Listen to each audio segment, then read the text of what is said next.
Today I fucked up by eating tuna and spaghetti every day for a month. As you can see by the title, this is a today I fucked up that built up over a whole month, but it didn't hit me just how much I fucked up until today. I woke up covered in sweat, nauseous, dehydrated, feeling my heartbeat in my belly, my guts weakly trembling under my skin. It's the fourth day of this hell. I'm parched, my dry tongue sits heavy in my mouth. But just one sip of water sends my already quivering guts into a fearful tremor. They're working desperately to digest yesterday's food, but after what they've been through, they can only handle so much. And yet, after 2 hours of distracting myself with Reddit and trying to ignore the nausea that rises every time I take a tentative sip of water, I am finally able to go to the bathroom. Sweet, sweet relief. Or so I thought. As I return to bed on shaky legs, I realize my guts are still quivering. As sweat drips down my neck, I take a sip of water. I wish I could say I made a run to the bathroom and threw it all up. But this is not your typical stomach bug or food poisoning. There's nothing sudden about it. It's been festering for 30 days, and now it takes its sweet time torturing me. I take another sip, knowing from yesterday's experience that puking water is less painful than desperately trying to throw up nothing. I pull my hair back and make my way to the bathroom. I sit down on my knees in front of the toilet, get comfortable, pull up the seat, pray to God to make this easy. It's not. I start crying and wishing I could just go back to my parents' house or even go to the hospital. Maybe have my guts emptied. Maybe be given dry tasteless toast every day by a mean nurse. Listen to a doctor yelling at me over what I've done to my body. At least I wouldn't have to be alone while I sweat and shake with endless nausea all day long. But I did this to myself, and now I have to endure it. See, I've always had a sensitive stomach. And I've always had a tendency to upset that sensitive stomach by eating too much of the same food at once, or eating the same for too many days in a row. Honestly, it's embarrassing how many times I overdosed on peanuts as a kid. But not as embarrassing as the fact that I now did practically the same thing, but worse, at the age of 21. Every single day, for a whole month, I ate practically nothing but spaghetti with canned tuna, toasted cherry tomatoes, and black olives. Now my stomach twists at the sole thought. I don't think I can ever have tuna again. But worse than that, I don't think I'll ever be able to eat normally again. I can't imagine what's happened to my gut health after a month of such treatment. My body had warned me. 2 weeks ago I started occasionally feeling nauseous after finishing a meal. A week ago I would nauseous before bed. Just a few days ago I cringed at the thought of having spaghetti and tuna again, but it was already far too late. I was too deep in this habit to realize what I was doing. And now, it's been 4 days. 4 days that have felt like an eternity. Even bananas and toast have my constantly quivering guts doing somersaults in fear of what's to come.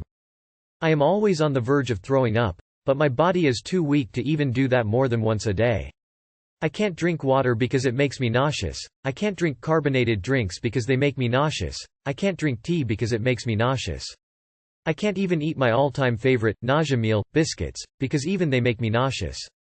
I'm planning to slowly introduce proper, warm, homemade meals into my diet one day at a time.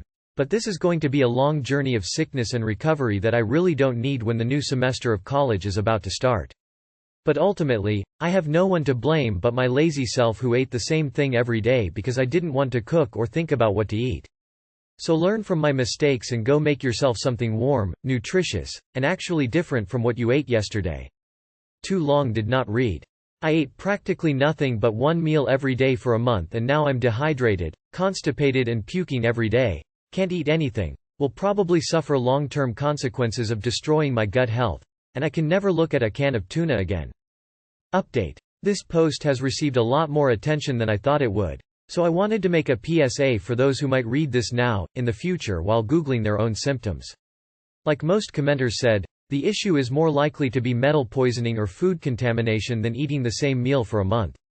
But I personally have a history of eating the same food for far too long and getting myself sick. It was just never this extreme before. Which is why I still believe that's probably the root cause in my case. We'll still see a doctor though. I'll update afterwards. Update 2. Hey guys. My parents have finally come from our hometown and they've brought salty bread and grapes and that carbonated drink I mentioned in another comment. I feel much better now that I've had some food and drink that doesn't upset my stomach more. Still nauseous, but at last not also hungry on top of it. Regarding the doctor visit, Only the works today, and they've explained that they only really deal with near-death situations, e.g. heart attacks, and I should go to the hospital to get tests done. Hospital explained the required tests would take about a month to complete and I would have to stay there for the time being. No treatment, just staying. I know it makes no sense, but that's our post-communist public healthcare for you. So I'll be going to a private doctor tomorrow if this goes on. Thank you all for the comments and advice. I hope I'll write to you tomorrow in a better state of health. Update 3. A lot of people seem confused and straight up shocked at my behavior, so let me explain. Have you ever seen a person with ADHD hyperfocus on something for 5+ hours then suddenly snap out of it and realize they're dehydrated, starving, need to go to the bathroom, and need a moment to remember how to use their legs again? Well, that's me every day. At that point, I just want to eat anything. I'm already several hours late for lunch. But because of sensory issues and, I must admit, food fixations I take too far, I can't just eat anything. So I eat whatever quick meal I am currently good with. Usually my partner keeps me in check by getting me out of my trance on time, so there's actually time to cook before we get hungry. But he's been with family this month and I've allowed my ADHD symptoms to get out of hand. So, like I said in one comment, it was either eat stupid spaghetti and tuna, or starve.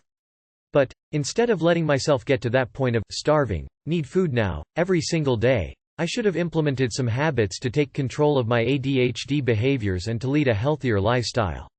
The point of this update isn't to justify my fuck up. It's just to explain that people do things for many reasons, and just because you can't imagine one, doesn't mean it doesn't exist. Stay healthy everyone. Go to a doctor, you're not okay. TBH, I was gonna make a mom's spaghetti joke, but then I got further into the post. Please get medical attention ASAP. Please see a doctor. This is not normal. I don't want to worry you too much, but my dad died from pancreatic cancer and constant nausea was one of the early symptoms he ignored for months. He might have been saved had he gone to the doctor sooner.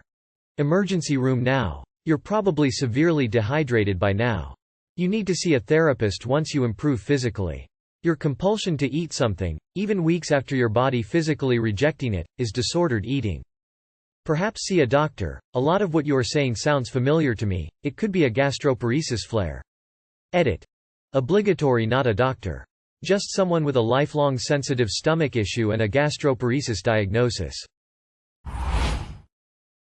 Today I fucked up by accidentally locking myself out of a room, causing a war and genocide. Obligatory, this happened 10 years ago. Just remembered this based off of something I saw on Art Confessions, figured it was a story worth telling. When I was 16, I had no standards when it came to living in messes. I was the only one remaining in my home full-time, as my mom had moved in with my stepdad. Strange, I know, but was awesome to have the place to myself at that age. In my basement was a computer room with a desk that would block the door a bit from the inside if fully closed. In a moment of inspiration, I decided to clean the main room of the basement, moving all of the trash and recycling into the computer room in garbage bags. I didn't rinse any of the numerous pop cans which would soon be massive colonies, mass graves. I can't remember what led to it, but I closed the computer room door from the outside, locking myself out with no way in due to the desk. Me, being an ignorant 16-year-old, decided, whatever, and just went about my life, playing Xbox and smoking weed. The door was closed for at least a month, until I decided I wanted to play Age of Empires. I tried to push the door open, but could only move it a small amount, just enough to see the horrors inside. Massive swarms of fruit flies had engulfed the small room, an infestation worthy of firebombing. Unable to get into the room, I began to panic, fearing the wrath of my mother if she were to find out. I needed a plan, and I needed one quick. It took some time for me to find a way in, but luckily my stoner self had left the small window in the computer room unlocked so that I could blow my smoke out of it. With a pair of glasses, a bandana covering my face, and a hoodie to shield what was left uncovered, I climbed through the window, a can of Axe body spray and a lighter in my hand. Flies were burned out of the sky, flames engulfing tens to hundreds of them at a time, the survivors attempting to escape the fiery death that seared the air around them. Thousands perished in mere minutes, falling to the ground wingless. From the many cans, more flew out, only to join their brothers and sisters on the ground. Into each can I believed to be their homes, fire was sprayed directly into the openings, scorching those who remained, and those yet to live. As the flames ceased, the door was unblocked, and the cleanup of the genocide began. The once empty cans felt as heavy as they were before opened, hundreds if not thousands of carcasses filling each one.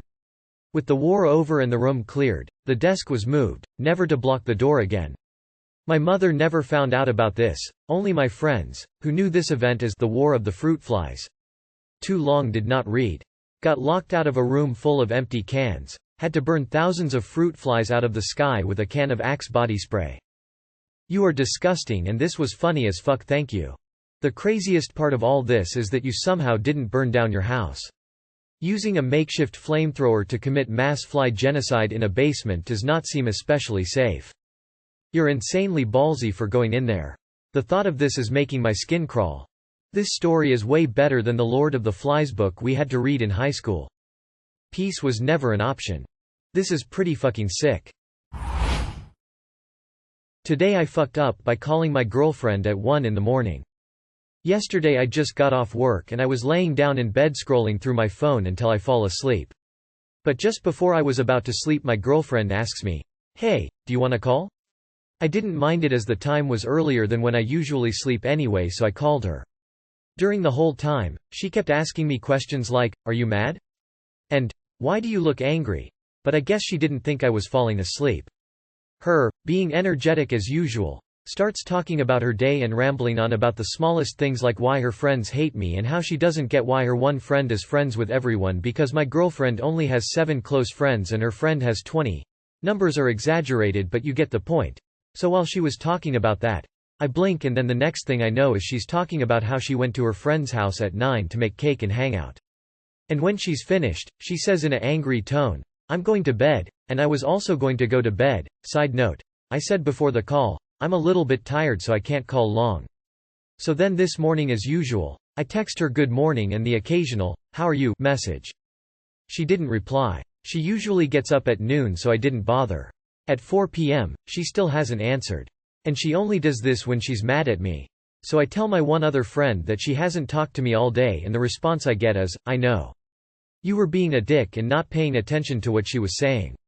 I respond saying I was trying to listen but I was too tired from work and then I get the, "Are you gonna be a man and apologize?"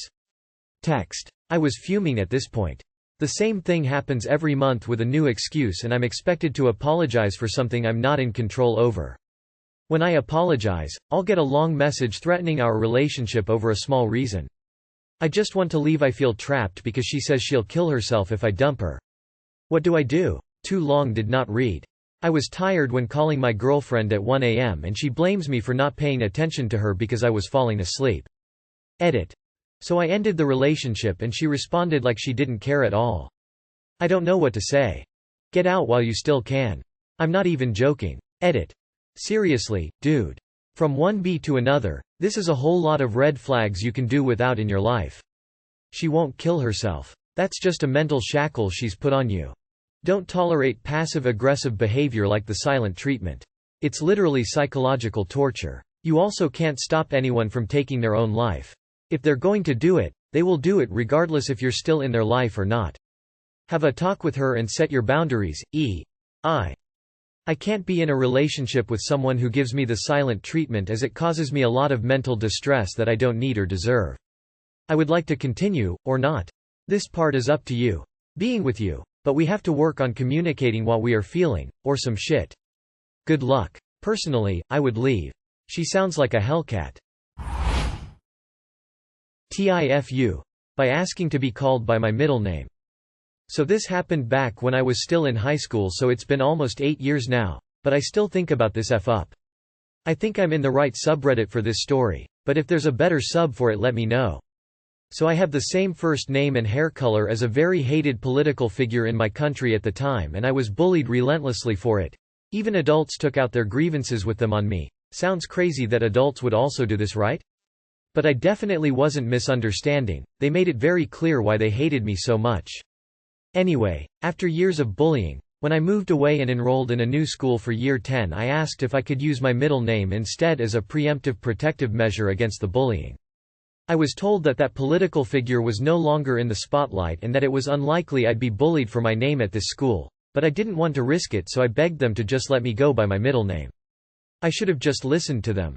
My first name was used multiple times on my first day by mistake, and even though I corrected my teachers, the damage had been done and I ended up bringing more attention to myself than I would have if I'd just gone by my first name originally, and I eventually explained it to my friends, only to be overheard and have it used as a joke against me. TLDR. I tried to avoid being bullied for my name and ended up making it worse. Similar thing happened to me. There were 2 others with the same first name in my grade, so I figured to make it easier, I would go by my middle name. But I wasn't used to people calling me by my middle name, so when the teacher called on me, I never responded. So she had to say my first name and last name to get my attention, which drew attention to me. Thought this was going to be something like my name as Reagan Stalin Smith. Hello Donald. I've always used my middle name, which was lucky, because my first name was pretty popular at the time, and my school was filled with people with that name.